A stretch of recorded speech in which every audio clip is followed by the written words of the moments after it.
İnson shu ergashib turadigan. Kimlargadir.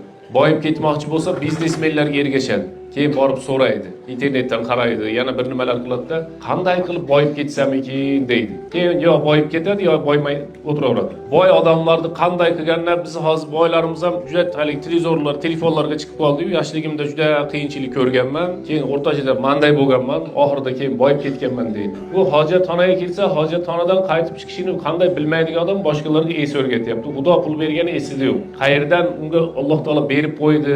Bugun kechqurun puli bor, ertalab puli yo'q bo'lib qolishligi esida yo'qda, men mana unday qiluvdim, keyin boyib ketdim deyapti. Sen yana unday qilsang, ikki barobar puling ko'payib qolmayapti deydigan odam yo'q.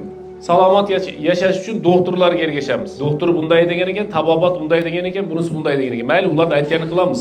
Yana nimalar qilish uchun bunga falonchi, pistonchi, allonchiga ergashadi. Odam tabiati shunaqa. Yana ham dini buzilib ketgan bo'lsa, dunyovilarga ergashib ketadi. Ronaldo deganga ergashib ketishi mumkin. Chachini prichoskasini o'xshatib, yurish turishini o'xshatib, shularda ham ko'rib, o'nglarida ham ko'rib, shu odamga ergashmoqchi bo'ladi, o'xshamoqchi bo'ladi. Alloh taolo payg'ambarimiz sollallohu alayhi vasallam kimni yaxshi ko'radigan bo'lsa, qiyomat kunida shu bilan birga bo'ladi dedilar.